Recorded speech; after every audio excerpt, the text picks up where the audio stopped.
Aura farming pacu jalur di Riau akhir-akhir ini memang menjadi sorotan dunia. Banyak tokoh-tokoh besar ikut tren tersebut, dan secara otomatis nama Indonesia juga ikut terangkat di kancah internasional. Namun aura farming tersebut kembali menjadi sorotan setelah salah satu anak Gaza ikut join tren usai mendapatkan bantuan makanan dari airdrop yang dijatuhkan di udara. Hal yang sontak mendapatkan respon positif dari berbagai pihak. Sementara di sisi lain, Benjamin Netanyahu semakin didesak oleh dunia setelah para sekutu terdekatnya secara terang-terangan mulai mengakui Palestina sebagai negara. Dan bala bantuan pun terus berdatangan dari berbagai penjuru dunia.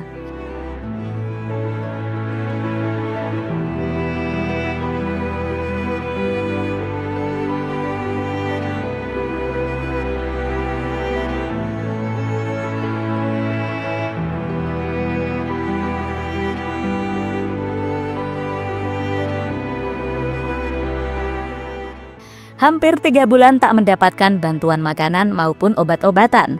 Ketika Israel menutup total akses masuknya bantuan-bantuan yang dikirim dunia pada Gaza.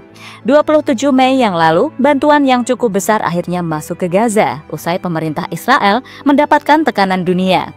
Terkhusus dari Eropa, saat mayoritas negara Eropa, termasuk Inggris, Belanda, Irlandia, Spanyol, dan Prancis, mengutuk dan mendorong diberikannya sanksi atas kekejaman yang dilakukan Israel di bawah kepemimpinan Netanyahu. Tapi tak seperti biasa, distribusi makanan kali ini dilakukan oleh Yayasan Kemanusiaan Gaza atau GFH yang diisi oleh orang-orang sewaan Amerika. Nah, GFH lah yang mendistribusikan bantuan ke jalur Gaza, di mana proses pendistribusiannya dilakukan sesuai dengan aturan Israel, di mana Israel telah membuat beberapa titik yang digunakan sebagai tempat pendistribusian bantuan.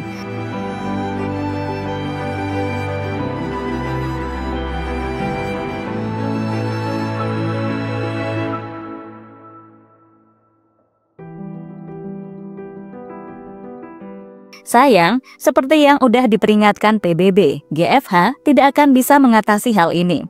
Di mana hal itu terbukti saat chaos terjadi di tengah pendistribusian bantuan di titik distribusi yang ada di Rafah. Awalnya, GFH meminta penduduk Gaza untuk mengantri dalam jalur pagar yang telah dibuat, yang masing-masing pagar lebarnya hanya 1 meter dengan panjang kurang lebih 20 meter sampai 30 meter.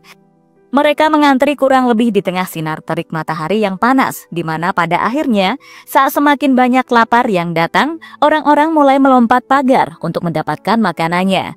Tentara Israel pun melepaskan tembakan ke udara, dan setelahnya, chaos pun benar-benar terjadi. Setidaknya 3 warga Palestina tewas dengan 48 orang lainnya luka-luka setelah militer Israel menembaki kerumunan orang yang berada di titik distribusi bantuan yang didirikan. Hal yang membuat dunia langsung menciumnya, mulai dari PBB yang mengatakan bahwa bantuan harus didistribusikan dengan cara yang aman, di mana mereka sudah memiliki rencana yang terstruktur untuk melakukannya. Sementara itu, kanal berita Al Jazeera menuliskan sebuah headline jika apa yang dilakukan Israel adalah pembunuhan yang disengaja di tengah bantuan.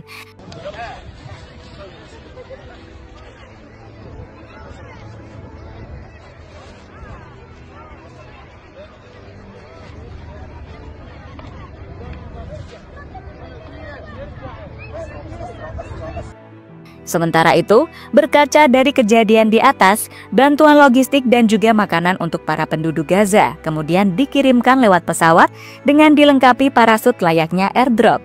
Bahkan bantuan demi bantuan yang berdatangan itu membuat salah satu anak di Gaza cukup happy. Dan saking happy-nya, dia pun melakukan joget aura farming pacu jalur Indonesia yang sedang jadi tren nomor 1 di dunia. Dan dari joget tersebut, banyak yang setuju kalau anak tersebut adalah pemenang sound yang sesungguhnya.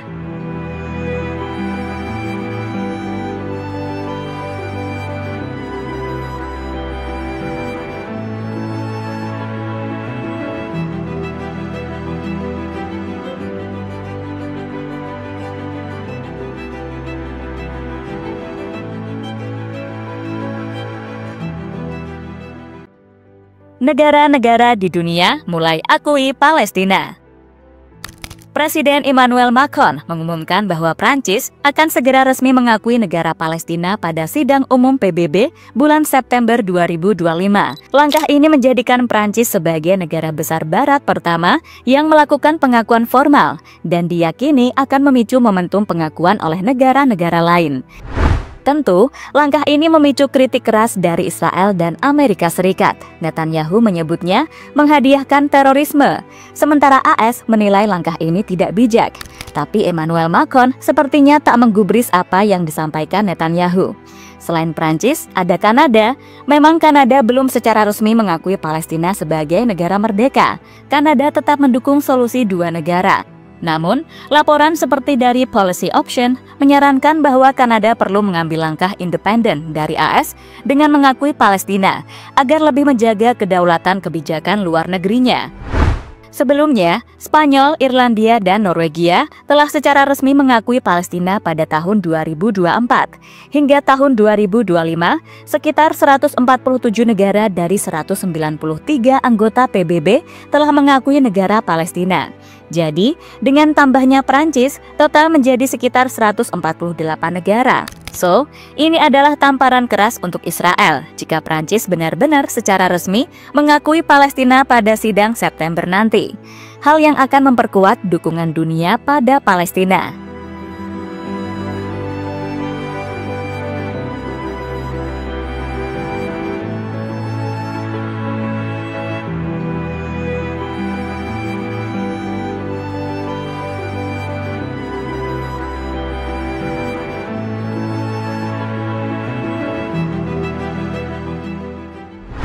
Netanyahu makin terpojok. Di tengah semua perkembangan ini, Benjamin Netanyahu mendapati dirinya semakin terjepit. Pengakuan Trump dan masuknya bantuan telah melemahkan narasi yang selama ini ia pertahankan bahwa tidak ada krisis kemanusiaan di Gaza. Posisinya kini terancam, baik di kancah internasional maupun domestik. Sekutu-sekutu Israel mulai menjauh, sementara tekanan dari dalam negeri meningkat akibat ketidakpuasan publik dan perpecahan di dalam koalisi pemerintahannya. Ya, pada akhirnya, Netanyahu dengan pendekatan kerasnya terhadap Gaza tampak kehilangan pijakan. Jika tren ini berlanjut, ia beresiko kehilangan legitimasi politiknya, bahkan mungkin kekuasaan. Dengar deh, pendapat dari dalam negeri yang mulai mengkritik Netanyahu. Israel is committing genocide against the Palestinians in the Gaza Strip. The report written by us at B'Tselem presents facts, data, and testimonies. Israel is committing genocide in Gaza. This crime must stop immediately. The primary responsibility lies with the Israeli government, but also with the international community. Dan terlepas dari apapun, pada akhirnya tragedi kemanusiaan di Gaza bukan sekedar headline berita, melainkan luka nyata yang terus berdarah di tengah dunia yang menyaksikan. Distribusi bantuan yang seharusnya menjadi tali kehidupan bagi 2,1 juta warga Gaza berubah menjadi pemandangan distopia yang memilukan. Antrian di pagar sempit selebar 1 meter. Di bawah terik matahari yang membakar, dengan puluhan ribu orang kelaparan berdesakan demi sekeranjang makanan.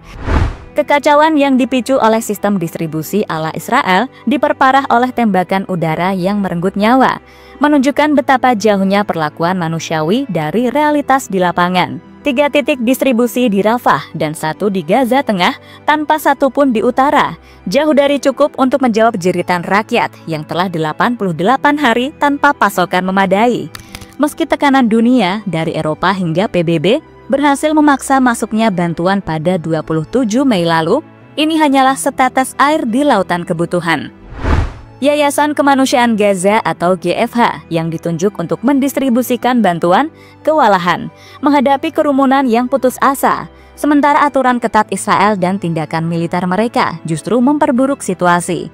Dunia telah bersuara keras dari kecaman Al Jazeera yang menyebut ini sebagai pembunuhan yang disengaja, sehingga seruan PBB untuk distribusi yang aman dan terstruktur. Namun, suara itu harus lebih kencang lagi. Kita tidak boleh berhenti di simpati dan empati.